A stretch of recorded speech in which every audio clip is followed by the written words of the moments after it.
I know what's on your mind. I can't believe it. I'm actually in a speech contest.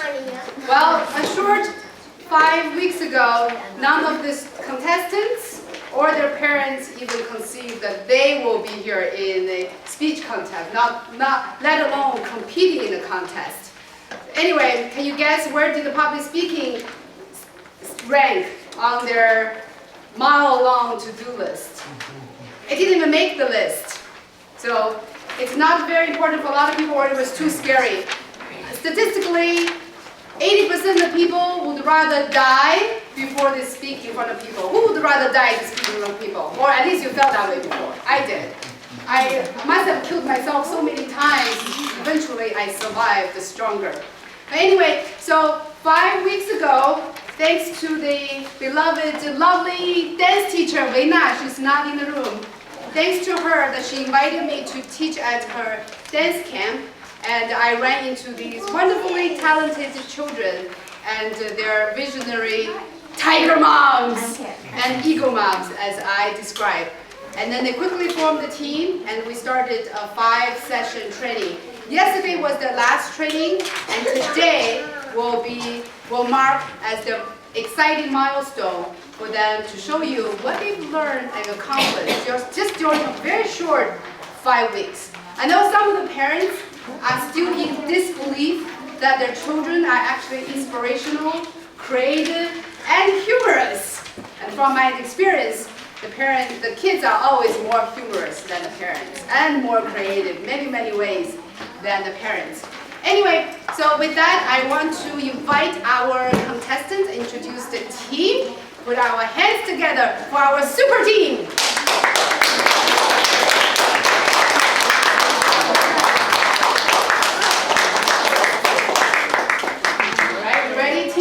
Okay.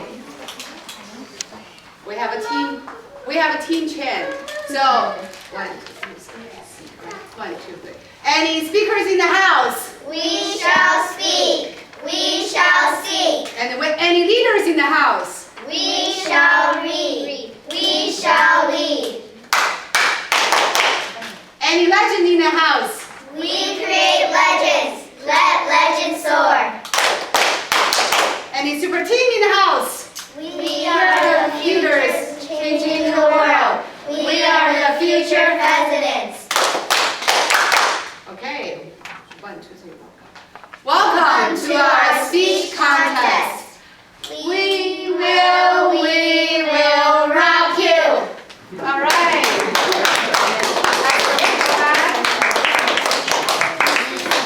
All right. So before I get started, I would like to invite our chief judge, our chief judge, Jack Tao. Put hands together for Jack.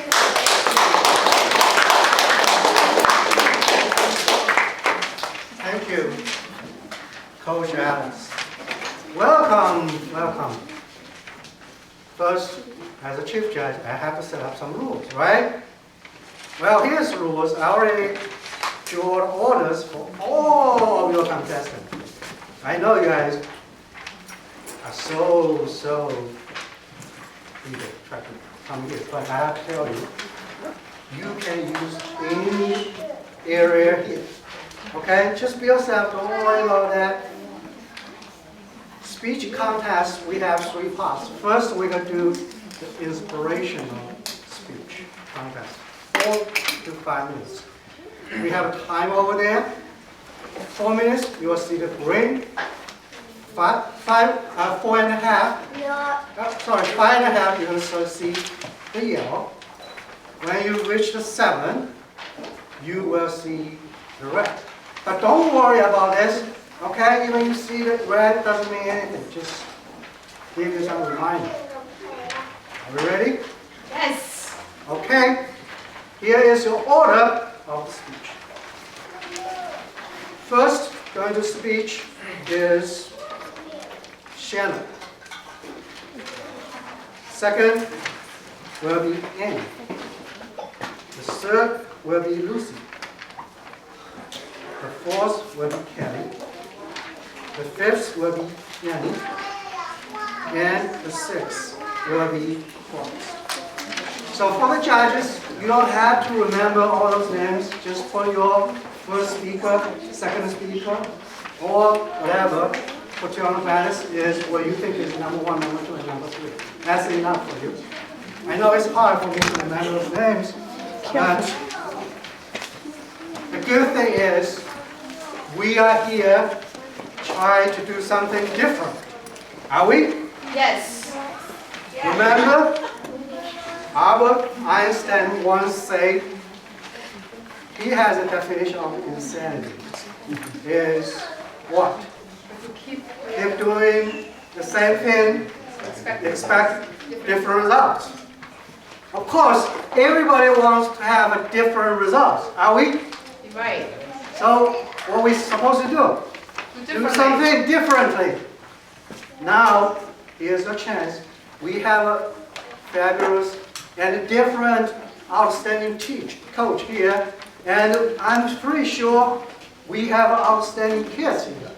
Here is what you're going to do. Let's welcome at the contest begins.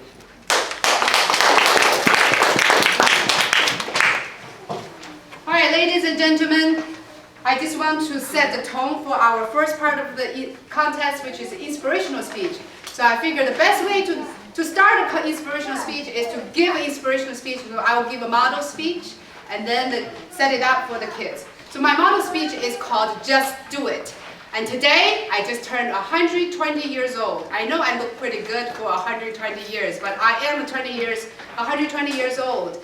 And I'm giving one of my last speeches on planet Earth. So listen up. Well, ladies and gentlemen, kids and honored judges, as a 120-year-old woman who have lived a passionate and fulfilling life on planet Earth, I have traveled over 100 countries and spoken to millions of people. And people come to me and tell me their dreams. And they will say, Coach, I want to live a successful life. I say, great, just do it. Coach, I want to live an effective life. Great, just do it. Coach, I want to fulfill my life's missions. Awesome, just do it. All right, Coach, I want to live my life to the fullest potentials. Awesome, super duper, just do it. Coach, I want to live my life with passion.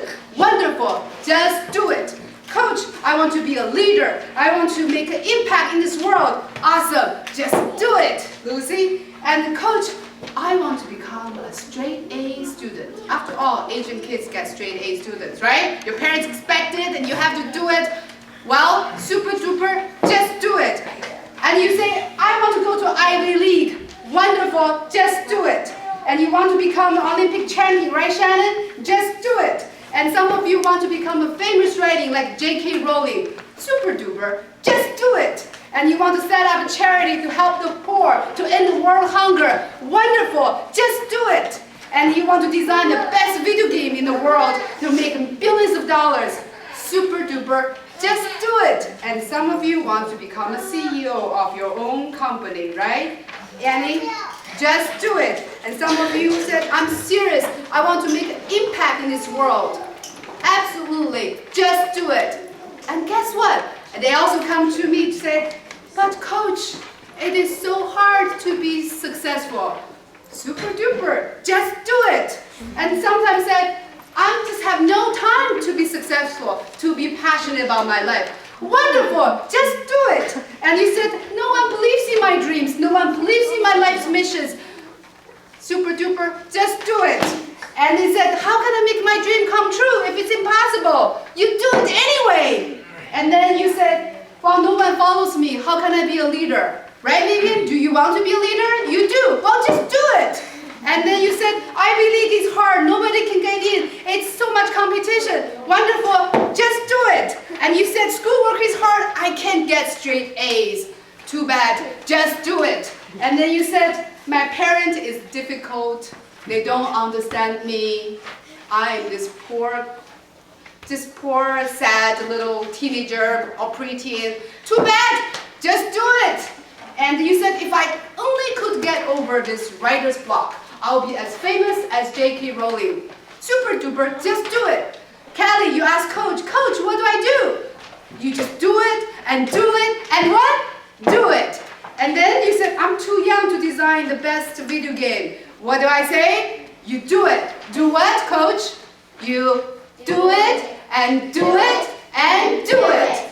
And then you can say, but what if I can't become a CEO? What do? You just do it. Do what? You do it and do it and do it. And then you say, when do I begin to end the work hunger? Here and now. And you just do it. All right? And you say, I'm too young. I'm too fat. I'm too skinny. I'm too smart. I'm just too dumb. I'm too everything to make an impact in this world. What does Coach Alice say? You just do it and do it and do it until one day you finally climb the mountaintop. You're sitting at a mountaintop and you clap at the finish line and you finally stand up and you touch your heart and you say this to yourself. You say, I'm so proud of the person I become, and coach, I did it. All right, thank you, ladies and gentlemen.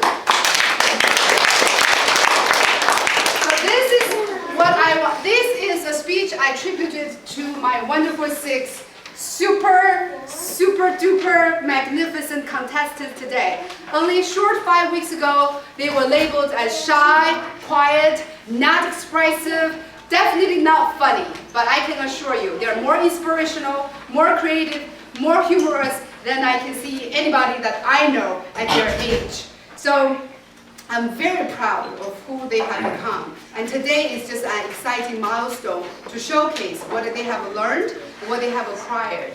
And whatever you do, whatever the place you get today in the 3-category contest, don't worry about it. You're number 1, each one of you in my heart. I'm very, very proud of all of you. And now let the contest begin.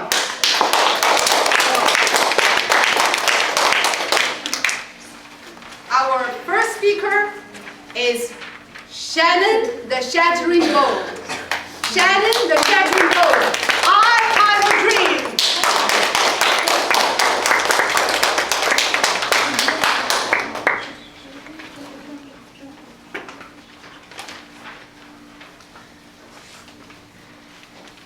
I have a dream that one day this nation will rise up and live out the true meaning of its creed. We hold these truths to be self-evident that all men are created equal. Can somebody tell me who said this, Coach Alice? Martin Luther King. Right. Martin Luther King Jr. gave this speech a long time ago at the Lincoln Memorial. I believe that everybody has a dream. As Daruba and Bonnie said, for those who dare to dream, there's a whole world to win. Now I will tell you about my dream and passion. I have a dream that in 2018, I will represent the United States at the Youth Olympics for rhythmic gymnastics. I started rhythmic gymnastics when I was 6 years old. In my first year, when I was in level 4, I simply thought that it was a really fun sport and didn't take it that serious. However, everybody was surprised when I got first place in my age group at nationals. I then realized that I had some talent in this sport. So in my level 5 year, I took things more seriously and trained harder. There was a result to all my hard work. I got third place out of everybody at the national competition for my level. And because of that, I got invited to the U.S. Olympic Training Center for 3 years.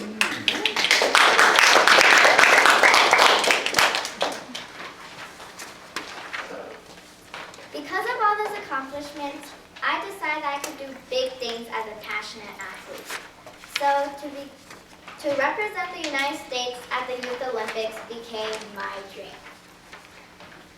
The road to success is full of twists and turns. Mine happens around hard training and bad competitions. When I say hard training, I mean at least 20 hours of training per week. I have to do homework and study in the car. The practices are hard too. Sometimes when I stretch, it really hurts. Or sometimes I get really frustrated when I can't learn something new. Competitions are always so unpredictable. It can either go good or go bad.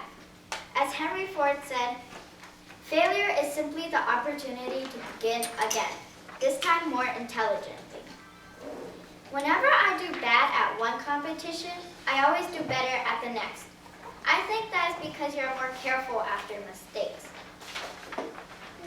When you make mistakes, you always learn from them.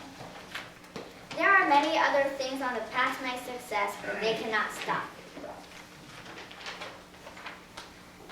I have a dream that one day I will also stand on the mountaintop like Martin Luther King and announce to the whole world, I am a champion. This dream fills me up with a burning passion. It gives me the will to win. It inspires me to work harder and to become better. It beckons me when I'm sailing through one stormy ocean after another in the numerous competitions ahead. It defines in a sense who I really am, a champion. So fellow speech vendors and honored guests, that is my dream, my passion. I will work hard and give it all I've got no matter how hard it is on the road to success. I will make it reality. How about you? What are your dreams and passion? What are you willing to work hard to achieve? What will get you up again and again and again after failures? I challenge you to pursue your dreams and never look back. Thank you.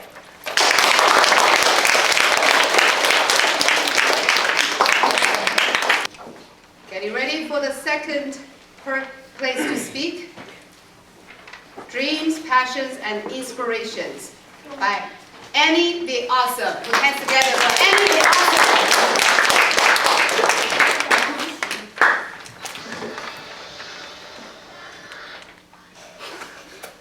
Aside from TV anchors and radio hosts, I think that authors inspire me the most. I'm passionate about writing stories, especially science fiction and fantasy. I'm currently working on 3 stories, Ambulance 5, Doomsday, and Dark Knight. I'm working on them all with my friends. Ambulance Divide is about 4 kids going to the center of the earth to find Tamsin. Tamsin was a chemical substance that was found in the middle of the earth long ago by 2 scientists, but they died. Doomsday also has 4 kids in it. It's about them trying to survive while the earth is ending with natural disasters. The 4 kids have to depend on each other to stay safe. Dark Knight is about 2 girls that are getting ready to start middle school. They believe that middle school is going to be a cruel and dark place. They keep wishing that they're back in elementary school, but they soon begin to like it. My inspiration can come from my friends, objects, weather, songs, and even people. As Taylor Swift said, life isn't about how to survive a storm. It is about learning to dance in the rain. There are a lot of great authors out there, so it will be hard to become one. This quote means no matter how hard it is to achieve your dream, you have to keep going and pursue your dreams. 100 people from Harvard were surveyed after they graduated. Only 3 of them were actually successful. If you're wondering why, well, those 3 people wrote down their goals after they graduated. They were persistent and they pursued their dreams. I heard this story on my first day of camp. So, are you ready to pursue your dreams? Are you passionate enough about them to turn them into a reality? Many people have dreams to become famous or successful, but they don't actually make them real. So, are you ready to turn your dreams into a reality? Thank you.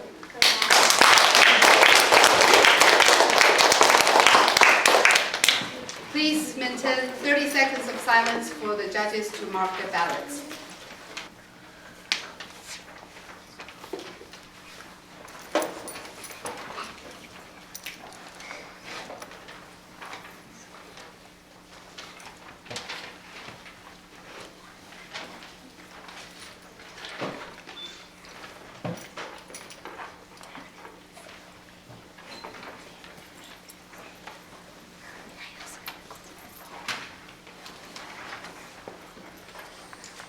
Okay, getting ready for the next speech is Lucy the Lastress. Lucy the Lastress. Her title is Lucy's Journey of Passion. Hello.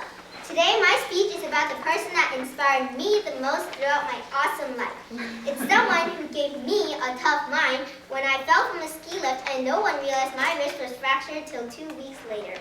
It's someone who always believed in, if you can dream it, you can do it by Walt Disney, and encouraged me to have really big dreams. It's someone who never wanted me to give up during challenging dance skills. It's someone who inspired me with constant creativity and always wanted me to make best efforts in whatever I do. Now can you guess who that person is? It's Lucy the Lustrous! Lucy is a very passionate and full of mental toughness person. She once said, "Don't let your mind go against you or you'll never find that confidence and mental toughness inside of you." Throughout Lucy's life, she already had achieved many achievements like first place in piano competitions and recitals, as well as talent winner and National American Miss, a best resume and Virginia finalist in National American Miss, monkey bars. And it wasn't very easy because she was very short. And last but not least, having the urge to speak in front of a large audience like now. And actually, talking in front of a large audience isn't that easy because you need the passion, mental toughness, and confidence inside of you. Does anyone know what the #1 fear to human beings is? It's actually public speaking, and death is rated #2. So Lucy ought to have a lot of passion, confidence, and mental toughness because she spoke in front of 400 people during the National American Miss pageant. But Lucy did it! There was one time before Lucy's piano competition, her rehearsal didn't go very well, but in her mind she said, "I can do this as long as I concentrate and stay in beat." So she went up to the piano confidently and played her pieces. And you know what? She got first place! Woo! As Henry David Thoreau once said, "Go confidently in the direction of your dreams. Live the life you imagine." Lucy always had big dreams that she believed she could achieve. She dreamed to be a world-famous fashion designer, a dance teacher, a restaurant owner, and an amazing Minecrafter. If you want to find out what Minecraft is and how to create awesome stuff out of Minecraft, please come to Lucy. She can give you an awesome speech about Minecraft. You'll be amazed. How cool is that? Similar to the dedication Lucy put in Minecraft, Lucy really made efforts to pursue all her dreams. For fashion designing and her dance teacher dream, she started taking art and dance classes at a very young age and continuously pushed herself to achieve higher skills each day. She researched and wanted to go to a fashion college named the Fashion Institute of Technology during college. She and her best friend Melinda even started making plans for their fashion business and named their brand as Fab Forever at a very young age of 9 to 10. For her restaurant owner dream, Lucy learned how to cook rice at 6, how to make smoothies at 7, and how to cook scrambled eggs at 8. Also how to make a sandwich, cotton candy, so on and so forth. But of course her dad's cooking was still a lot better. But to Lucy, really, as long as you have a dream and also to make efforts to achieve, nothing is impossible. Because as Audrey Hepburn once said, nothing is impossible. The word itself says, "I'm possible!" There are so many other examples to show Lucy's passion and mental toughness, but that would take like half an hour, and I have like 1 to 5 minutes. So I have to wrap up. Now you've learned about the person that inspired me the most, which is me, Lucy. What about you? Just to point out, if Lucy has it, you have it too. I want you to find your passions and see if you have any mental toughness yourself. So, what are your passions, my friends Kelly, Shannon, Annie, and Yanni? Anyways, I am Lucy the Lustrous and I approve this message. Thank you.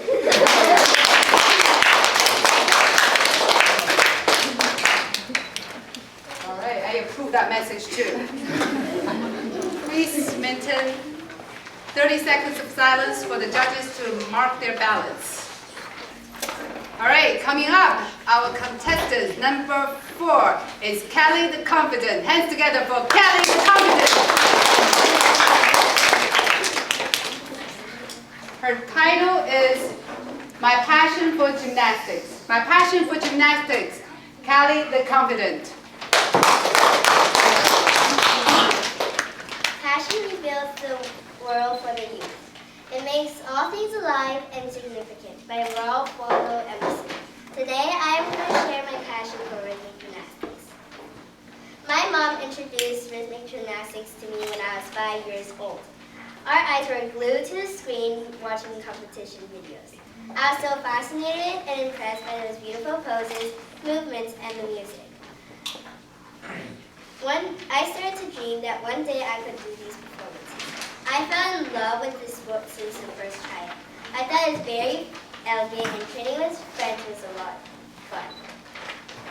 After that day, my dream was born, to become a wonderful gymnast like those ones on the YouTube video. I believe that I can because there is a quote, if you could dream it, you could do it, by Walt Disney. If I worked hard on this dream, will I achieve my dreams? How hard did I have to train to win first place? My heart was pounding with excitement as I started to do. My first team required us to attend competitions, so I became more serious about rhythmic gymnastics. My coach told me that we should pretend every practice is a competition because then in a real competition it won't be that hard. We spent many hours in fundamental skill training, and some stretching was so painful I was in tears. My mom often told me, no pain, no gain, my daddy Douglas. It is so true for rhythmic gymnastics. After many painful stretching, my flexibility became much better. I even won first place for my floor performance in my first regional competition held in Virginia Beach. I was really happy, and my parents were really proud. We went to a restaurant to eat that night. Last year, my mom asked me to quit because there were too many commitments to the sport. Instead, my mom put me to board of swimming to build a swimming skill. Even though I don't like swimming, after a year of swimming, I got stronger and could jump higher. But I just cannot forget rhythmic gymnastics. During the year, I kept begging my mom to let me restart rhythmic gymnastics. She was moved by my determination and agreed. I was left behind a lot, but I'm working very hard and I'm getting much better. Confucius says, it does not matter how slowly I go as long as you don't stop. So I feel confident that I will catch up because this passion is not only in my dreams, but it's also in my blood. It has become a part of me. I have a passion for rhythmic gymnastics. This passion is a driver to push me forward. It gives me high spirit and energy to endure the pains and enjoy the progress. I'll keep on improving on my rhythmic gymnastics. What's your passion? What drives you every day and keep you excited even after you fail again and again? When will you start living your passion and give it all? I challenge you to figure out what's your passion and put it into action. Thank you. Coach Alice.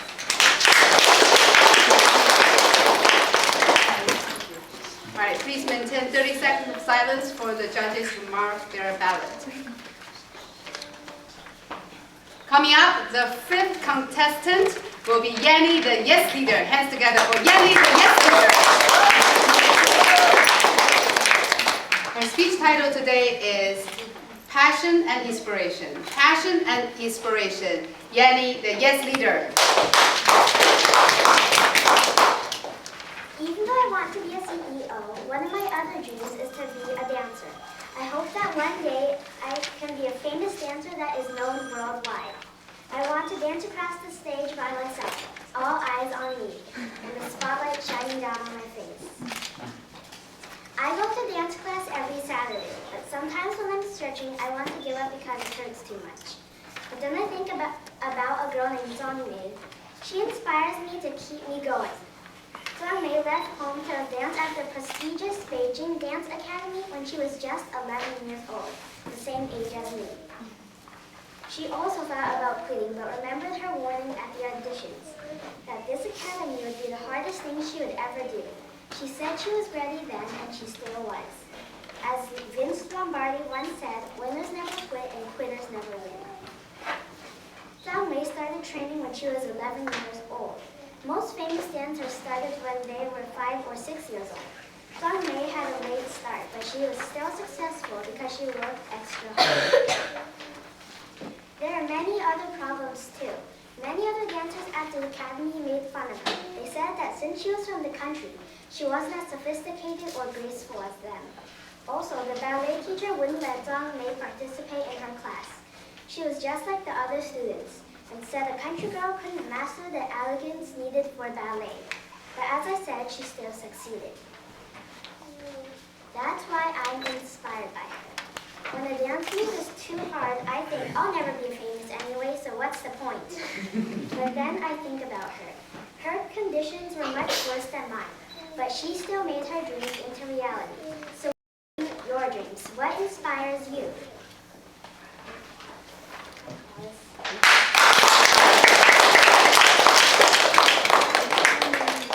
Please maintain 30 seconds of silence for the judges to mark the ballot.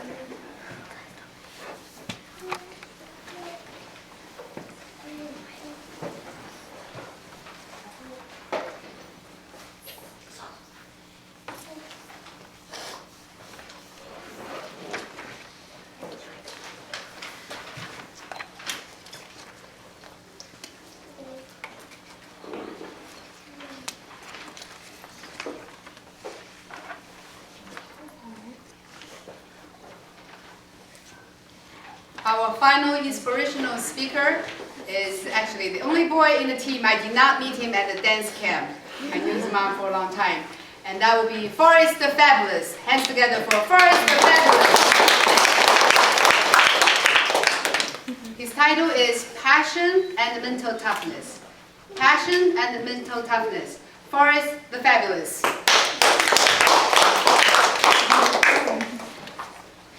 Hello everyone. Hello. Hi. Today I'm going to talk about passion and mental toughness. On a normal school day, I know I should get up. There are two voices in my head. Get up. Sleep. Get up. Sleep. On Christmas though, I was so excited to look at my presents, there was only one big voice. Get up! Now! Last Christmas, I got up at 1 a.m. You see, passion gives you unstoppable energy. I have the passion to become the greatest game maker ever. Ben Chakosky is my big inspiration. When I play his games, I entered an infinite battlefield as a fearless soldier. I climbed a plane, I bombed a train, and threw 20 grenades and blew up the house. I sweat, I laugh, and I want to win so much. It just felt so real. When the round is done, I stare at the screen and wonder, how in the world did Ben do that?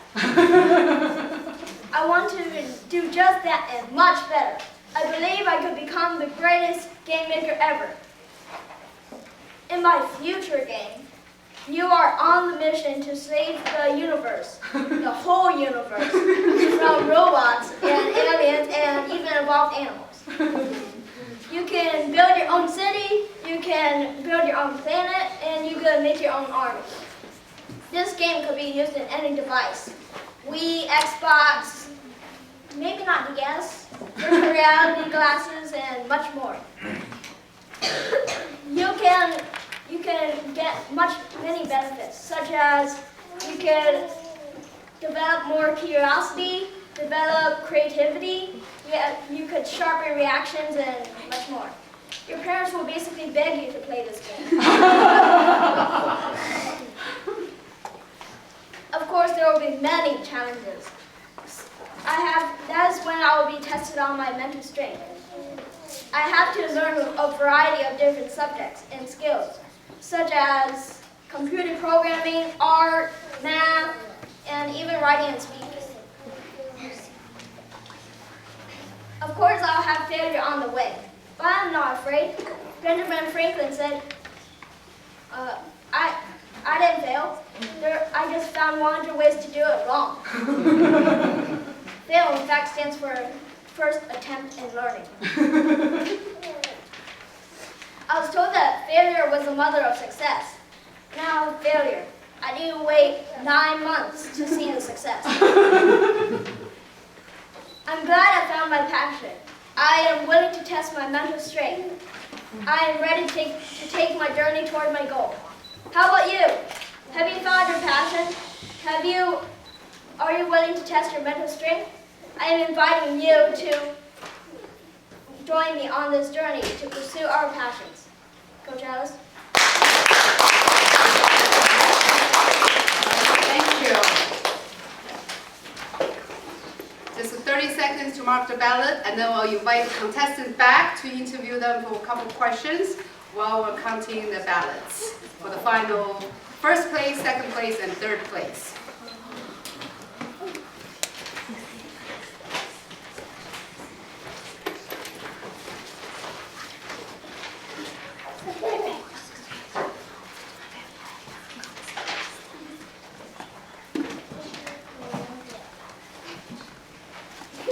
Alright, so let's put our hands together to invite our 6 fabulous contestants back.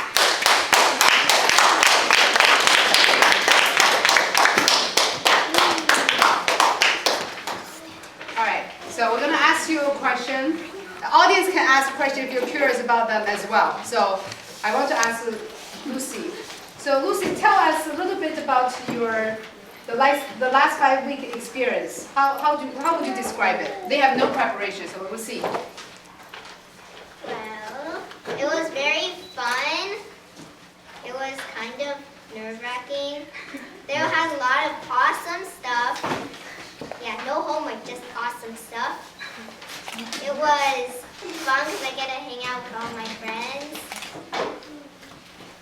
So if somebody asked me how the last 5 weeks were with the awesome Coach Alice, I would say it was really fun. Sometimes it was nervous for me, but overall it was fun. All right, thank you. I think Annie can take a question from the audience. Anybody have?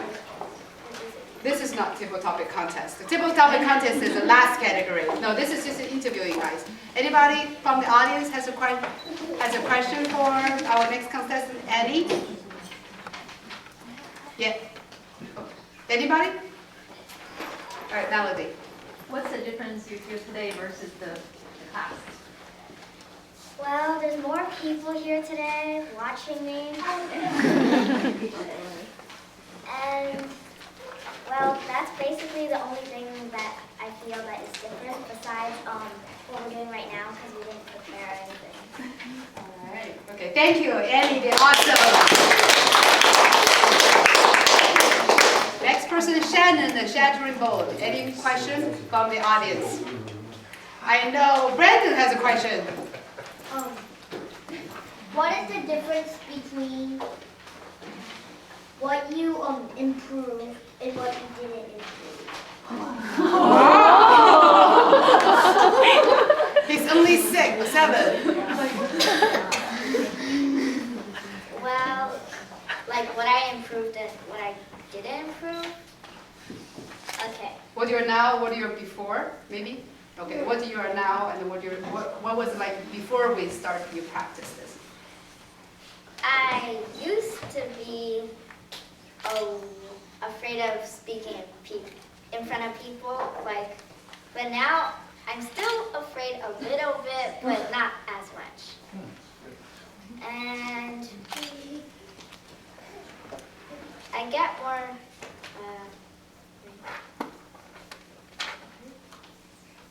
I get more inspired in front of the crowd now. Wow, great, thank you. Easier to speak.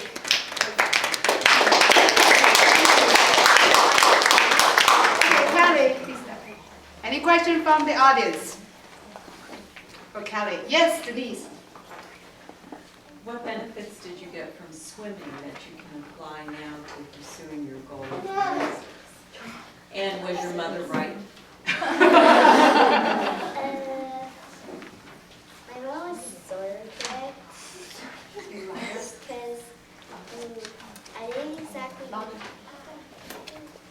Well, she was sort of correct because. Louder. She was sort of correct because I didn't exactly improve on what she said, only some things that she said I improved. And the benefits is I got stronger and I could jump a lot higher, and I could also like swim. Yeah.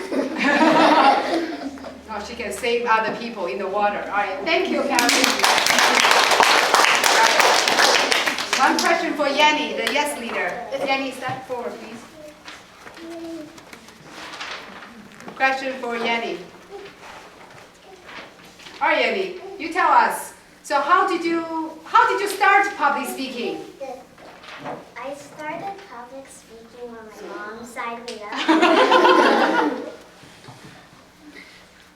And I also started at dance camp because Coach Alice came to teach us in the afternoons. And in the beginning, did you say, yes, I want to do this. I've been dreaming this for years to do this. Or you said, oh no. No, at first I hated it. And I wanted my mom to take me up early so I wouldn't have to. But now I'm okay with it and it's fun. All right, great. Thank you, Yanni. Sorry, you're fabulous. So, question, Coach Mike. First, you're the only speaker without speaking notes. How can you memorize all the contents and deliver in the speaker? That's something that I wonder too.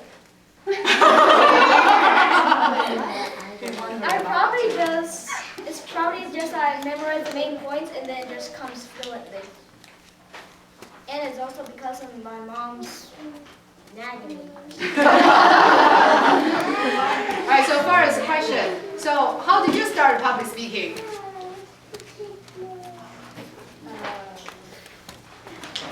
I guess it's because my mom thought I needed improvement. I think it's a big difference from now and a couple weeks before. So basically it's my mom and my dad. They persuaded me into getting into public speaking. All right, great. Yes, Heather, the mom. Yeah, I think I should say something. When he said napkin, actually I nagged him to prepare the notes. Maybe because he wants to prove I'm wrong, he doesn't need to listen to me. So he memorized that. By the way, I taught the Chinese school. All kids didn't want to go to public speaking. Their parents all sent them up until after a couple of weeks. Now that they start having fun. All right, big round of applause for our because a couple of our judges need to leave early, so we will not have an intermission, 10-minute intermission. We're going to just go to the humorous speech part. This is a lot of fun. You better hang on to the edge of your seat, okay? All right, so our speaking order, I would like to invite our chief judge, Jack Tao.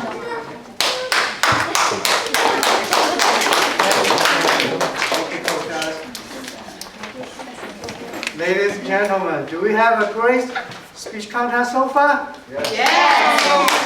Great. First, let's announce the order.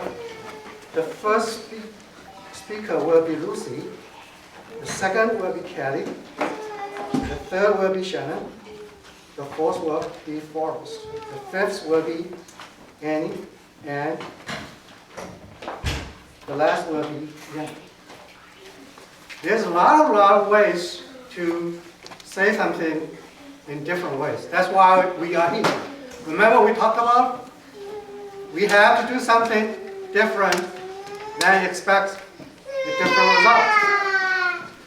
Well, that's a good start of public speech. Well, I don't know, how many of you already studied science? We're talking about Einstein, right? Einstein's most famous contribution is Theory of relativity. yeah, how to expand that. Can you tell me how to expand that? E equals mc squared. E is energy, m is the mass, and c is speed of light. Well, I don't think, yeah, that's pretty good, but the issue is, in this environment, how many people can really, really pay attention to that deep theoretical things? So Einstein has his own explanation of his famous theory of relativity. Go ask your father if he is a physicist or has a major in physics, or your mother to explain that tonight. Okay? Here is my explanation as a master of science in physics. You guys want to hear it? Yes. Okay, good. So, how many of you still playing iPads? Oh, good, good. I heard somebody play piano and also win the championship. How many learn piano, violin, whatever? Raise your hand, please. Oh, good. So you all have those too, right?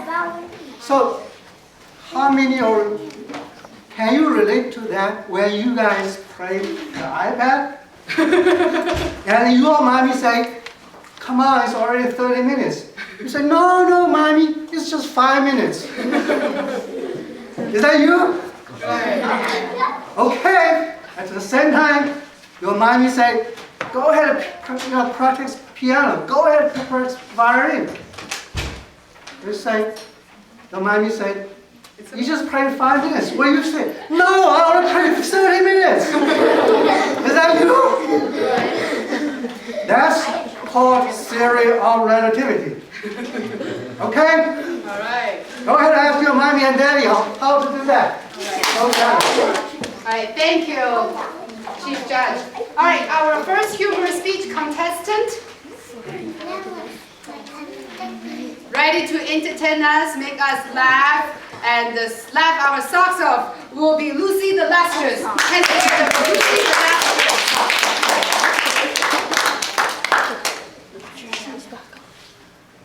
Konnichiwa, watashi wa Asamiya. What? You don't know Japanese? Annyeonghaseyo, Asamiya. No Koreanese either?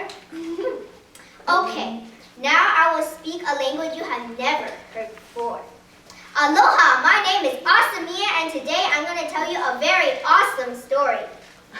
Once upon a time, there was a little fairy princess in the kingdom of Awesome Land named Asamiya. She lived in the awesome land with her lovely, and awesome sisters named Fabulissa, Coolia, Terrifica, Laphia, Wowia, Superia, Greatia, Happy, Gorgeousia, and etc.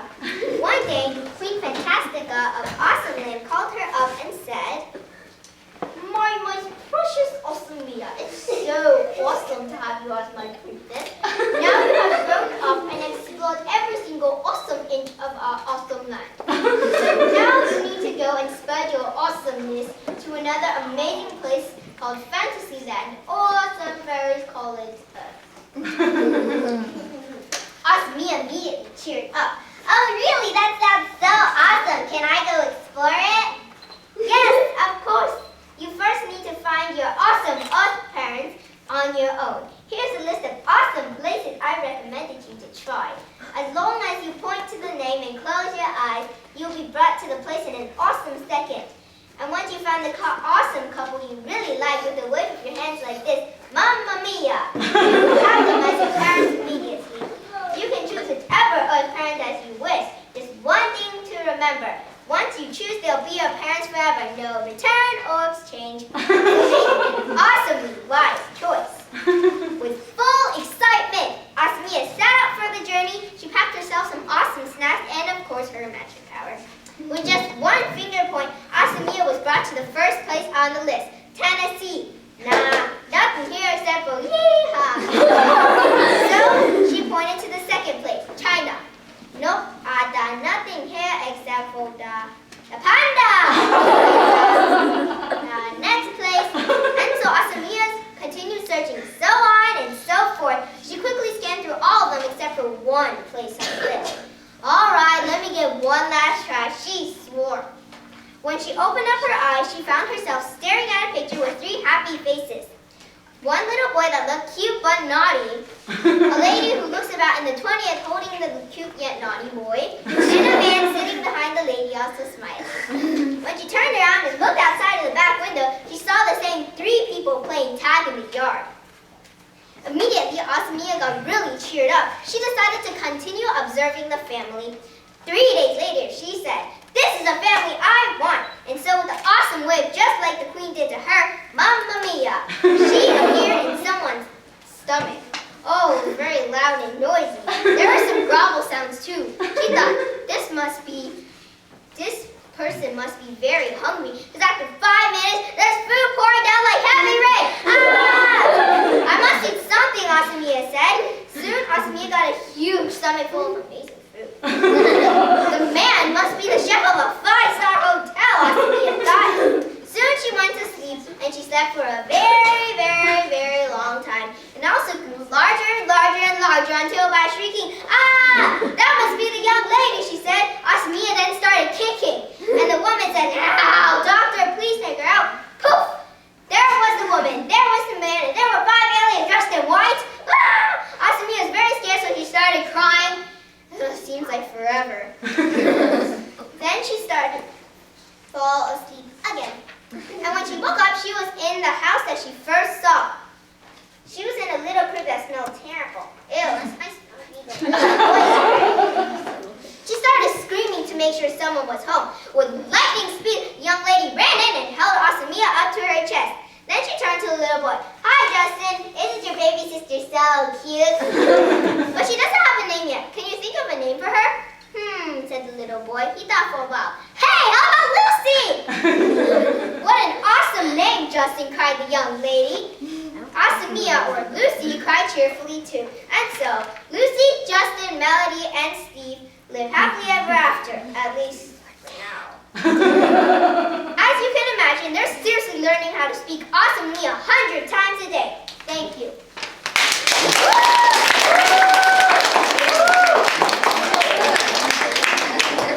Speech from Asamiya. All right, 30 seconds for the judges.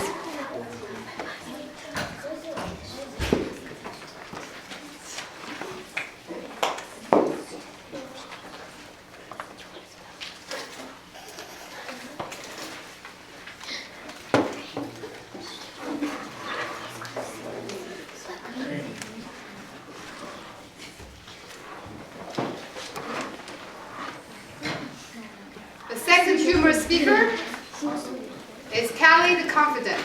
Callie the Confident.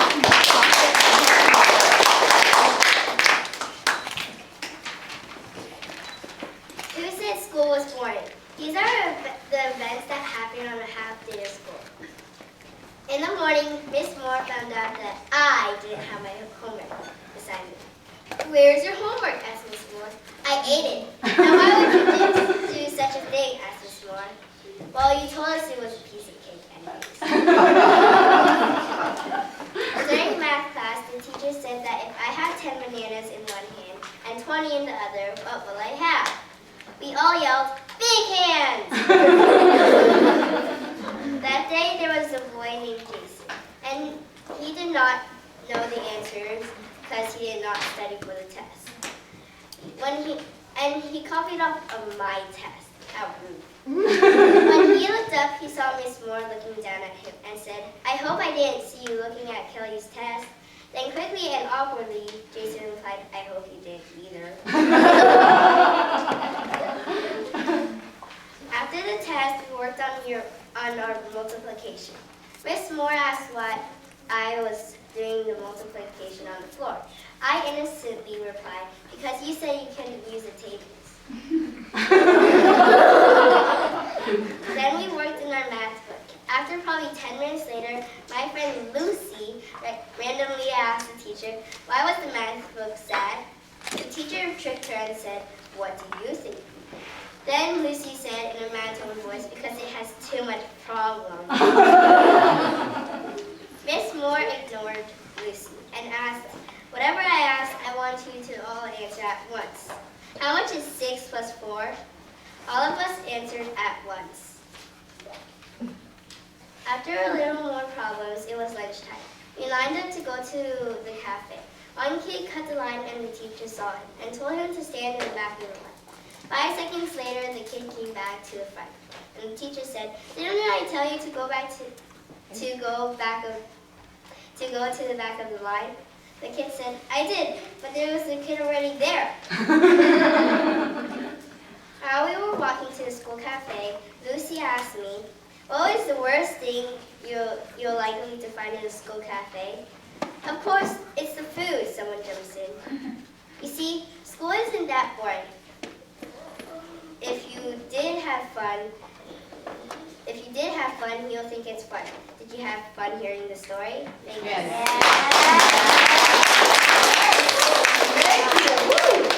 Very good. 30 seconds for the judges.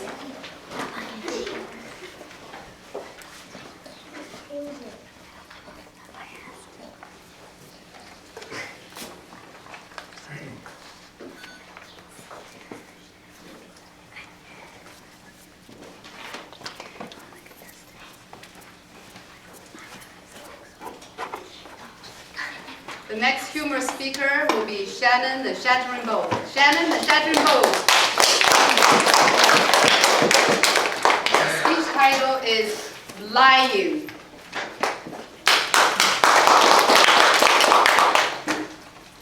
Raise your hand if you have ever lied. Good, you're being honest. Most of you will say that it is a bad thing to do. I bet that if I ask you, is lying good or is it bad? You would probably say, of course it is bad. That was a very stupid question. We are brought up to think that lying is a bad thing to do.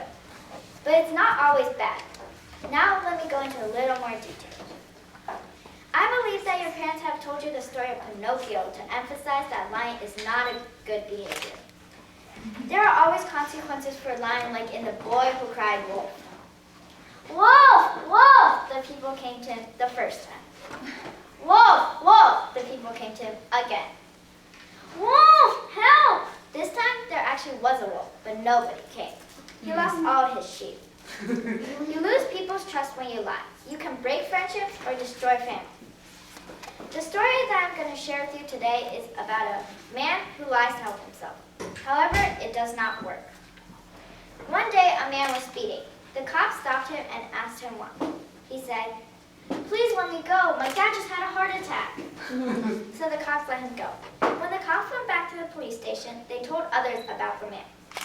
Many other cops said that they caught the same man over the months speeding and saying that his dad just died.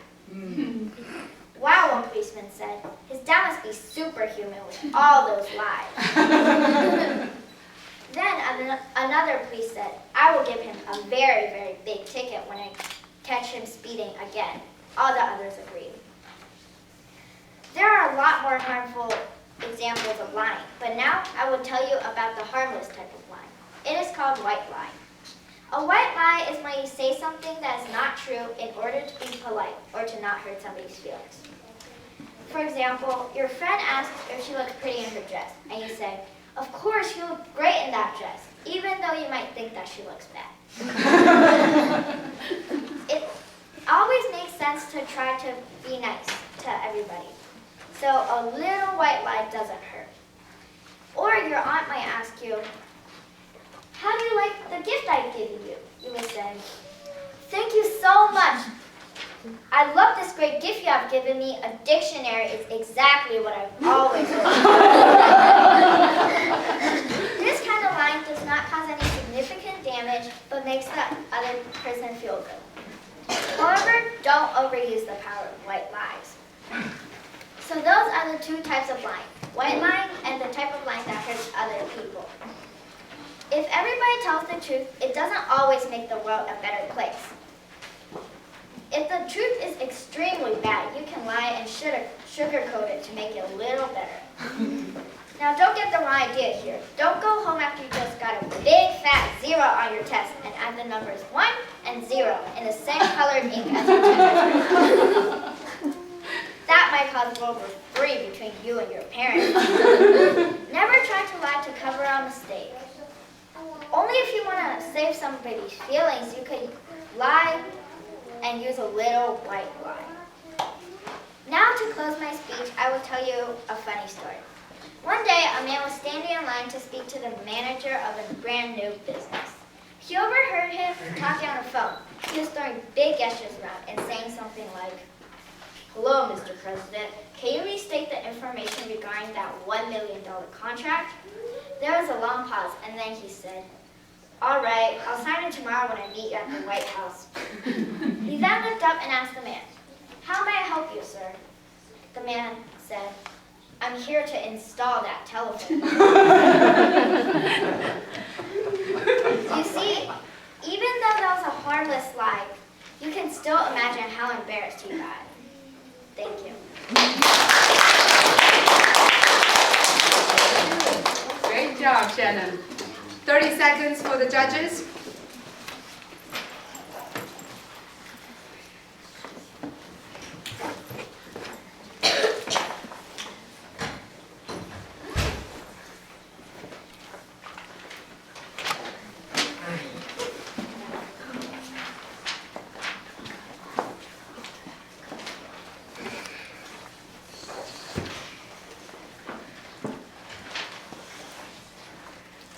The next humor speaker will be Forrest the Fabulous. Hands together for Forrest the Fabulous.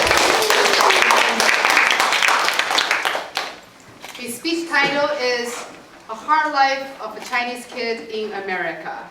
A Hard Life of a Chinese Kid in America. Forrest the Fabulous. Hello, everybody. Hi. Today I am going to talk about why being a Chinese kid in America is very hard. Sometimes embarrassing. First of all, I have a Chinese mom. Hi, Mom.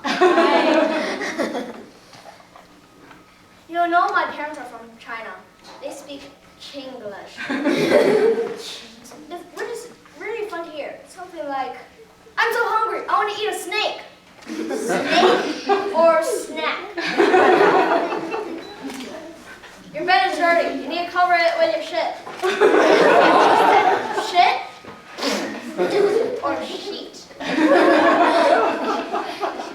One time I was going to the pizza shop with my dad. My dad ordered cheese for him and pepperoni for me. Though when the waiter came, he gave us the cheese pizza and pepperoni.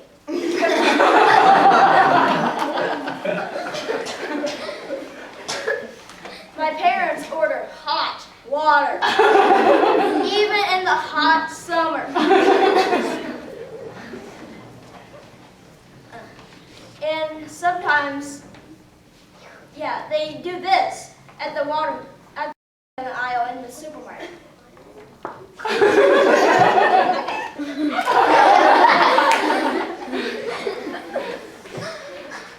America does not produce rice, though rice is our main food. I like rice. Rice is great when you're hungry and you want 2,000 or something. Above all, learning is on the top of my parents' list. My dad asked me over once. He said, "Son, remember this ancient famous quote, 'Life is finite, though knowledge is infinite.'" People use this quote to push their children into learning more knowledge in their finite life. Later, I found out the second part of the quote. Trying to learn infinite knowledge in my finite life, I'll be tired to death. My mom is great at math. The first lesson she taught me is this. One time, when I was about 2 years old, my mom cut an apple in half. She gave me one half. I held out my bowl and insisted, "More! More! I want more!" My mom gave me the other half. I still insisted. "More! More! I want more!" My mom took back my bowl and cut the halves into small little pieces. She gave back me the bowl. Then I was happy and started eating my apple. My mom is smart at this. I can't beat her. I was sent to Chinese school every Sunday. One day I was complaining. "This is a Sunday, not a school day." My dad looked at me seriously and said, "Son, do you know why you should learn Chinese?" After a while of thinking, I asked, "Why?" My answered, because I said so.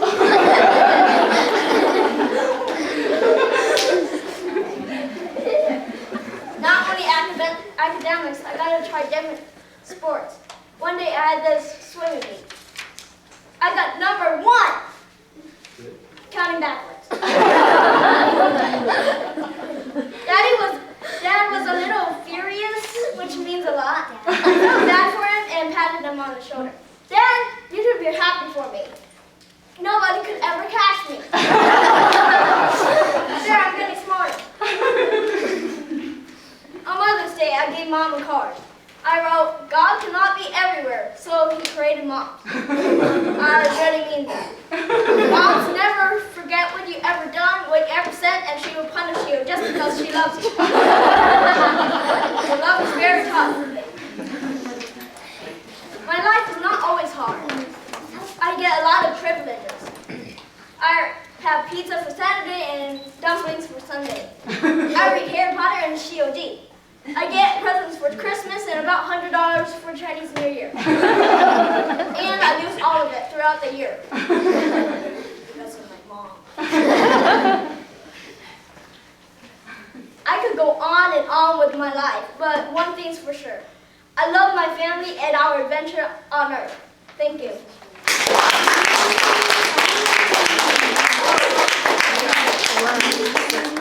30 seconds for the judges.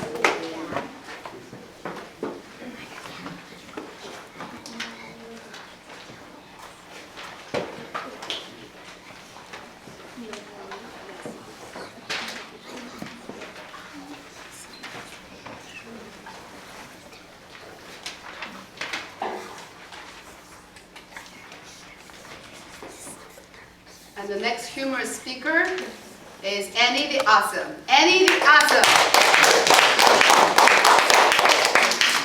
And her speech title is How to Get Rid of Your Homework.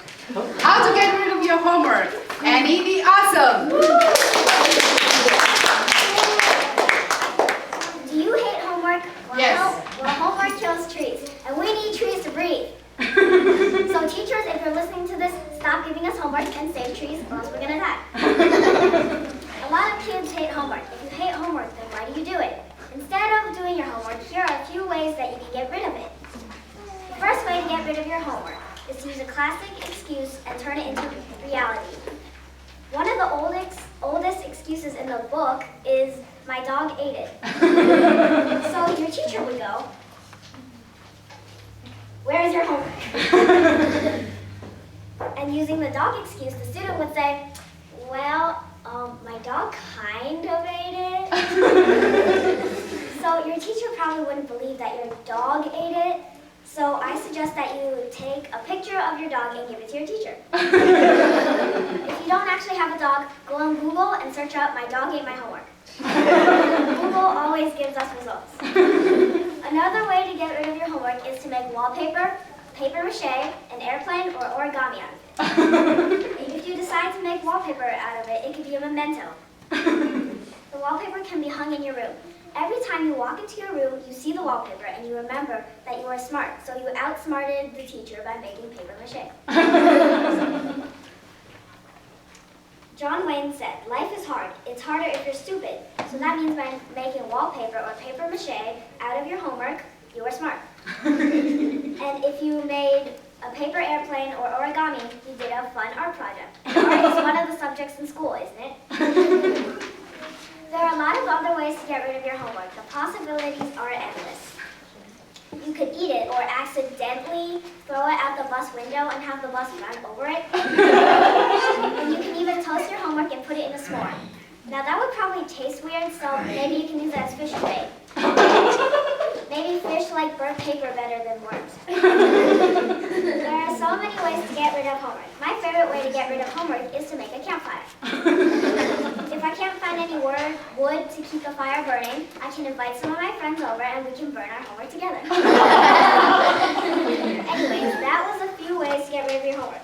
This is only a humorous speech, so do not actually attempt to do any of these things. Getting rid of your homework like this is strictly only for professionals, like me. You got yourself this far, so keep going. maybe you can live with homework. Thank you, and remember to always get rid of your homework. Coach Alice. Thank you. Thank you. Annie, be awesome. So 30 seconds for the judges.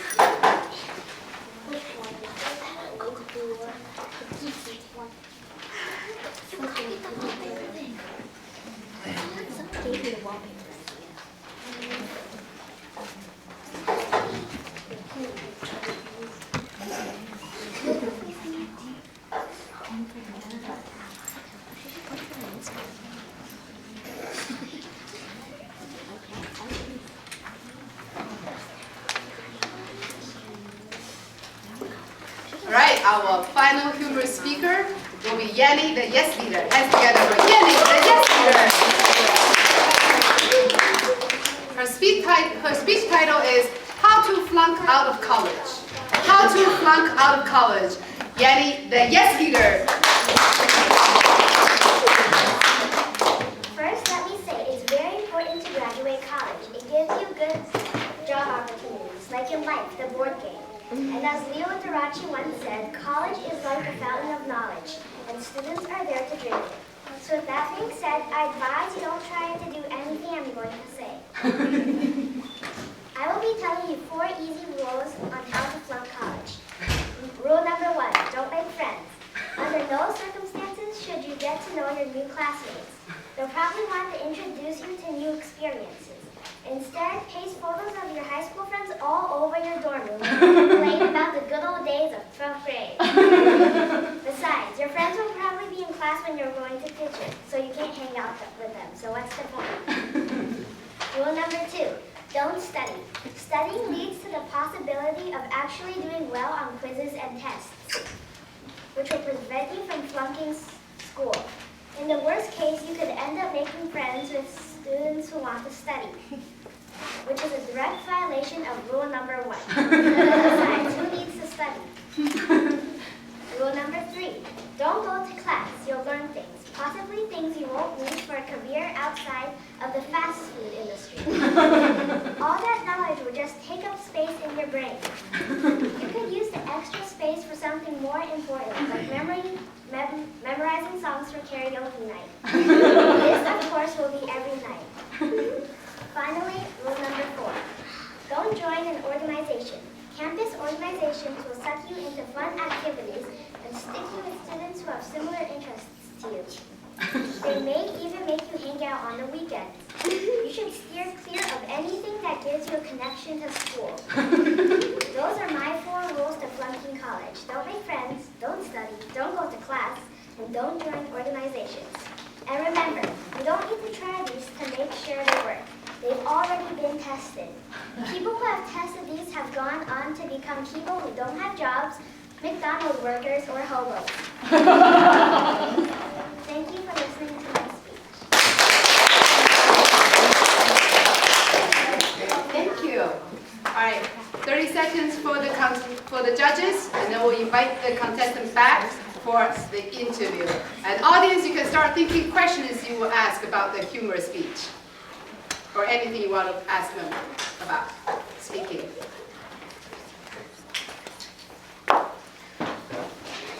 All right, I'm going to invite the contestants back while the judges are still marking the ballots. All right, put our hands together for the 6 fabulous contestants.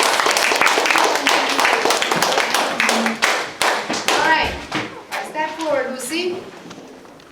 We will take a question from the audience about their humor speech or anything related to their public speaking career for the last 5 weeks. Any questions? Melody? Your mom? What's your advice for me to be more humorous? Well, stop shouting at me.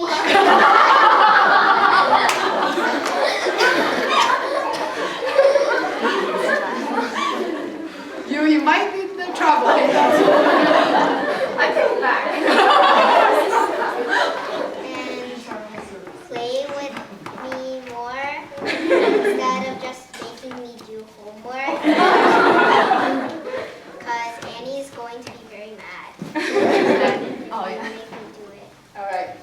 Thank you, Lucy.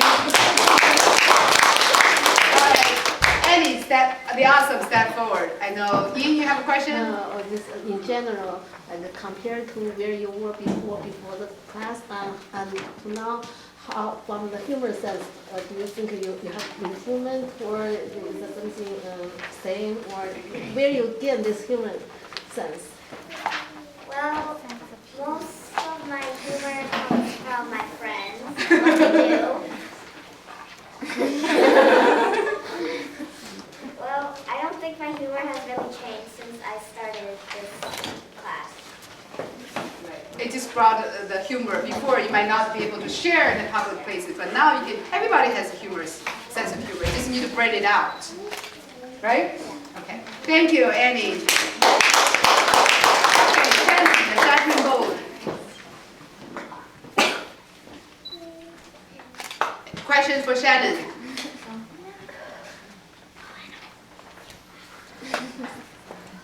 All right, I will ask a question. All right, Shannon.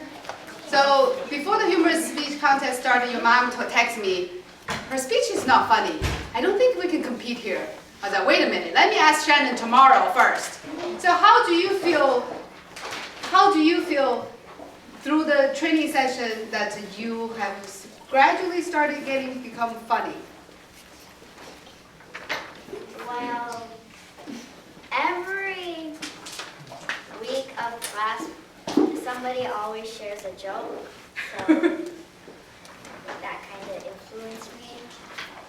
And I don't actually think I became funny. Okay. It's just that when I give a humor speech, once everybody laughs at one joke, you kind of relax a little. And yeah. Very good. Thank you, Shannon. All right, Kelly, the confident. Question for Kelly. Julia, you can ask her a question. They're all your friends. All right, what do you like about humorous speech versus inspirational speech? Well, I like humorous speech because you could get people to laugh, and I'm one of those people that like to get people to laugh. And inspirational speech is kind of a little serious, so that's why I like it. All right, great. Thank you, Kelly.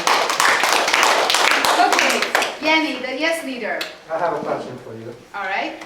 Do you prefer to stay in the same class with Annie, or you want to have a different class in school? At school, we're always in different classes, so I don't really know what it'd be like to be with Annie, but I think it would be fun. All right. Go ahead.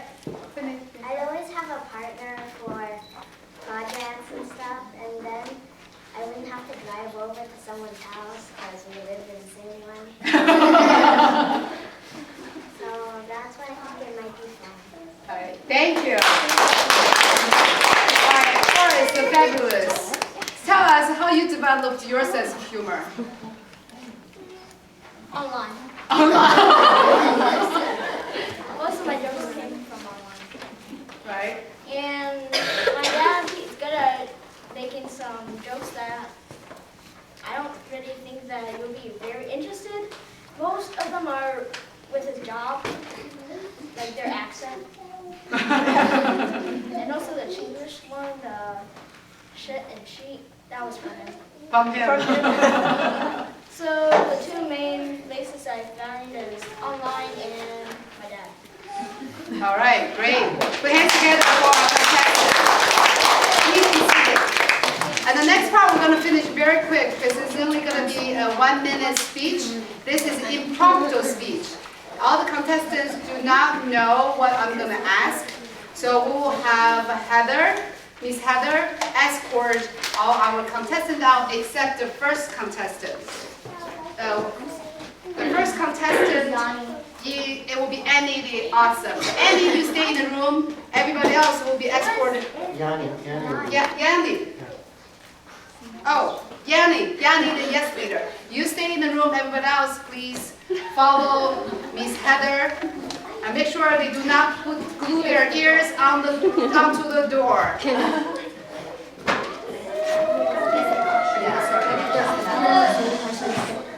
All right, so please invite Yanni, the yes leader.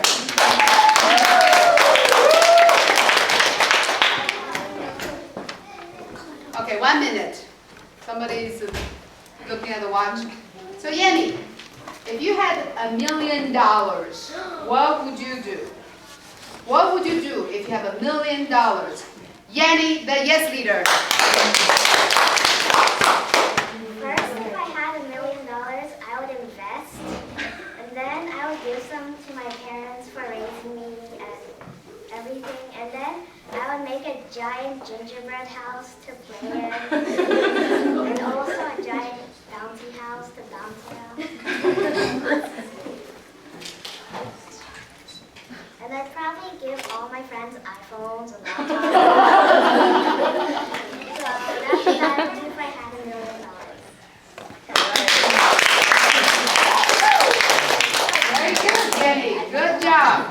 Okay, now we're going to invite, Yanni, you can sit down now. You do not need to go out, tell them what the topic was. All right, the second contestant, which will be Kelly the Confident.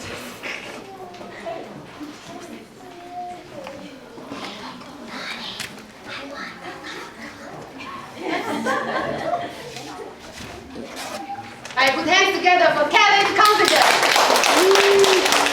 That is Andy. Second is Annie. Andy. All right, sorry. Sorry, just keep it excitement, practice in it. Oh. Annie. Thank you, Chief Judge. All right, put hands together for Annie the Awesome. So friends are cheering for you.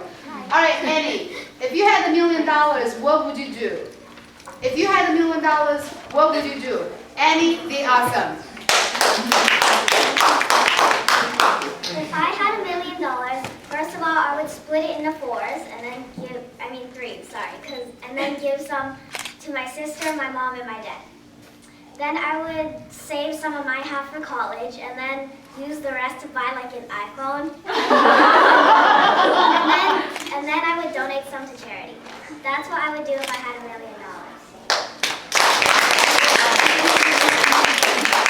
Very good. Thank you, Annie. You can be seated and compare notes with your sister there. All right, the next person will be Shannon the Shattered Mold.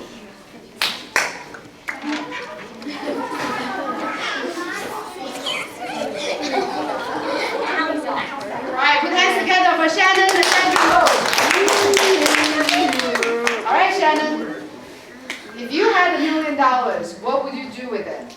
If you had $1 million, what would you do with it? Shannon the Shattered Mold. What would I do with $1 million? That's a good question. If I had $1 million, I would donate to charity, travel all around the world, and open up a really big company, whatever it is. I would donate to charity because, well, the little kids that's like homeless need the money for food, shelter, and water. I would travel all around the world to see big cities and like Antarctica. And I will open up a big city, a big company to earn more money. Yeah. So if I had $1 million, I would donate to charity, travel all around the world, and open up a big business. All right. Thank you, Shannon. Please be seated. Well, the judges are marking the ballot. Our fourth contestant is Kelly the Confident. Hands together for Kelly the Confident. Kelly, if you had $1 million, what would you do? If you had $1 million, what would you do? Kelly the Confident. Well, if I had $1 million, I will first build a big house so I can live in it, and then I'll buy other stuff that I can live with. And that's what I would do with my $1 million. All right. Thank you, Kelly. Good job. Please be seated. Our fifth impromptu speaker will be Forrest the Fabulous. Hands together for Forrest the Fabulous. Forrest, if you had $1 million, what would you do with it? If you had $1 million, what would you do with it? Forrest the Fabulous. If I had $1 million, what would I do with it?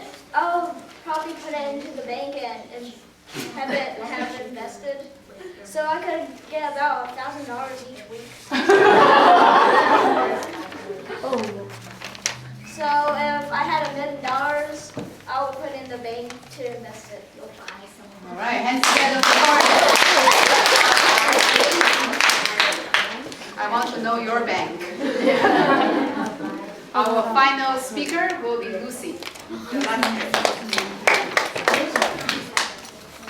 All right, put hands together for the very illustrious Lucy. If you had $1 million, what would you do with it? If you had $1 million, what would you do with it? Lucy, the illustrious. Well, I have a lot of ideas. But first, I would buy a really big house. Then I would shop for a lot of good stuff that I wanted that my parents would never buy for me. Like a puppy, earrings, accessories, clothes, and yeah. Not food, because that's for my dad to do. I would also buy a lot of stuff, yeah. And I would use the money, maybe donate some of it to charity, and maybe win the lottery with it. Yeah, I would sign up for the lottery to gain more money.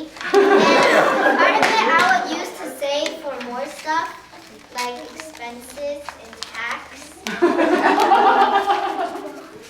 And I would use it to buy many more stuff from the mall, but most of it I would still just save it so I can use it for more purposes than just that, because I think I should write another list. So then for Christmas I could just buy it by myself instead of just saying, I want this, I want that, and my parents just saying, no, I'll buy you something $10 less.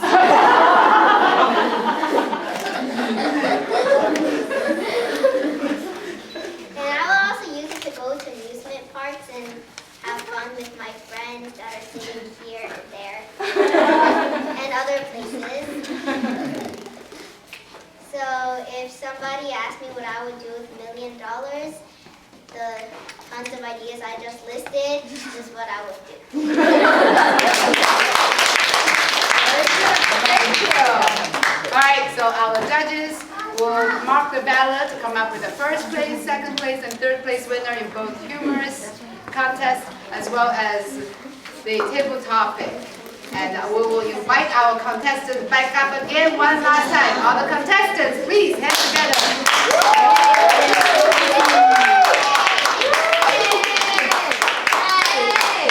Yay, you got fans. There you go.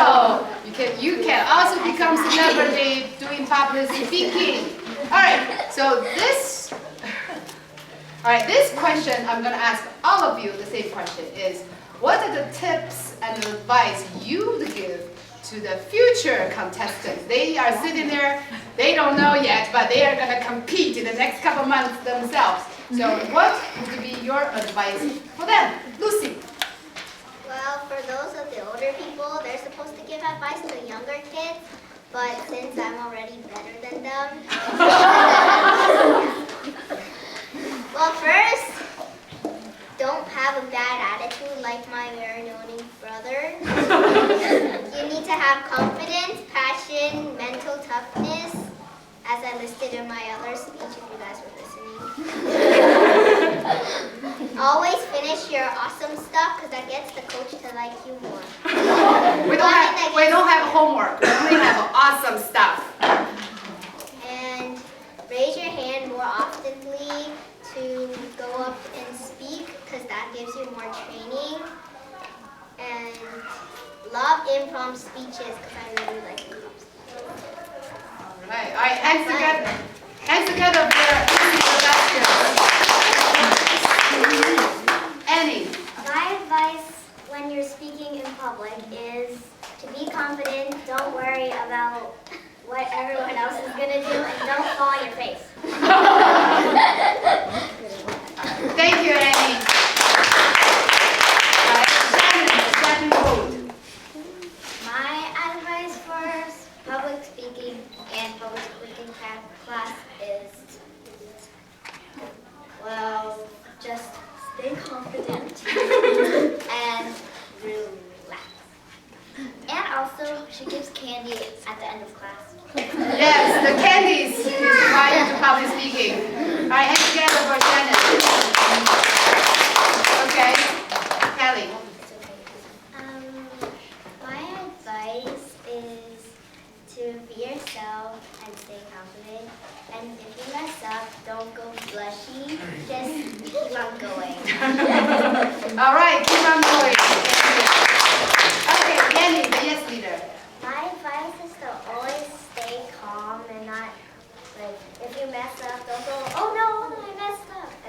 Because then the audience will know, because they've never heard your speech before, so if you mess up, it doesn't matter.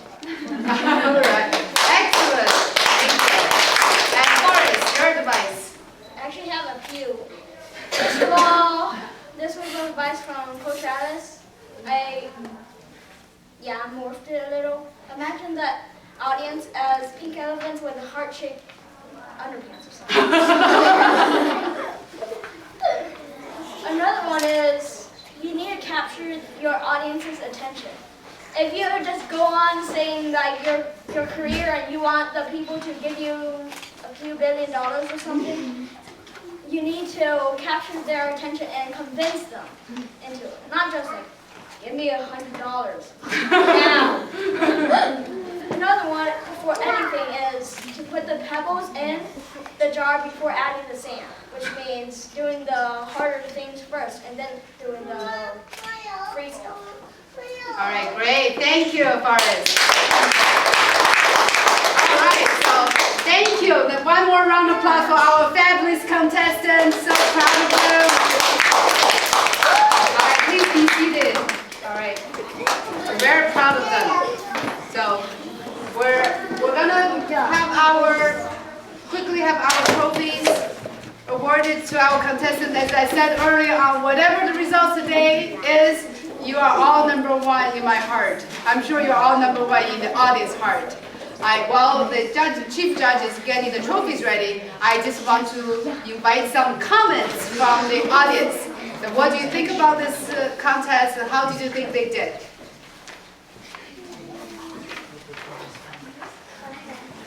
Yali, you want to say something? Yes, Angie.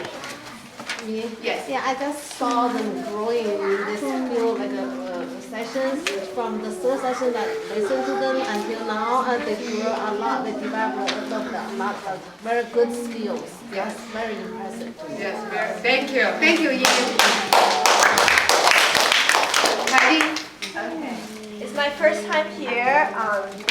Listening to these young contestants, and they did so well. I was so impressed. I've never came before to see their previous classes, but I can imagine for the kids and their age, they had done so much, and then they've achieved so much. I'm so proud of them. Yeah, it's Thank you, Kylie. Congratulations. I imagine that being a coach to this is so satisfying, and you put a lot of work, and look forward to more. Yeah, thank you, Kylie.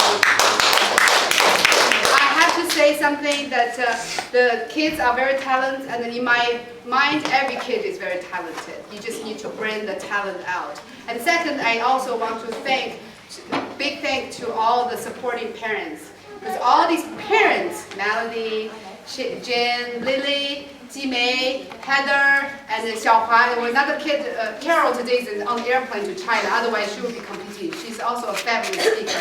And also, did I miss anybody, all the parents? So these parents, they're supporting, they're there in every class. So they have made a huge difference in these classes and in their kids' development as well. So I'm very, very proud. I'm also honored to be able to lead them on this last journeys for the last 5 weeks.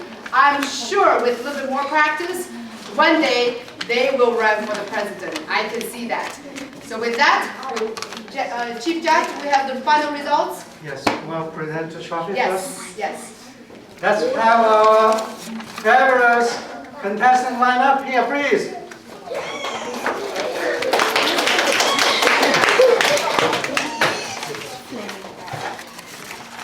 Alright, so this is what we decided. Everyone, public speaking is such a fear. We don't want kids to feel if they didn't rank, they are left out. So we have a trophy for every one of them. And then we have a certificate to show who's the first, second, third place. So put hands together for all of us winners.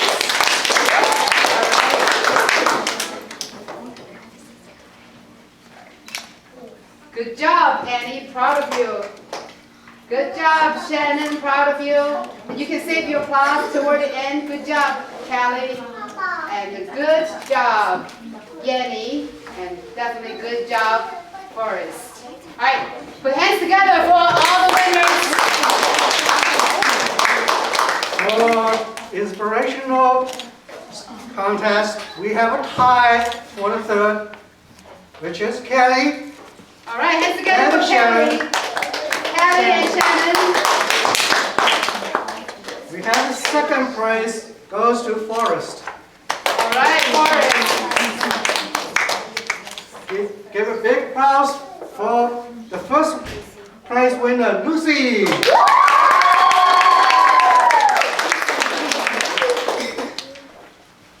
For a humorous speech, we also have a tie. That's a true tie. Annie and Ian.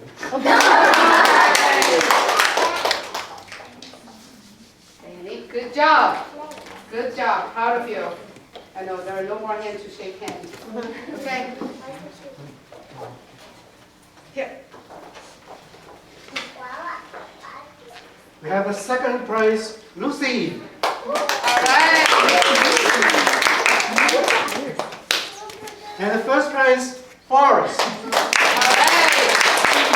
Good job, Forrest. For the tabletops, we also have a third prize pie. Yanni and the chef. Annie and Shannon. All right. Good job. Second prize, Annie. All right. Big hands. First prize, Lucy.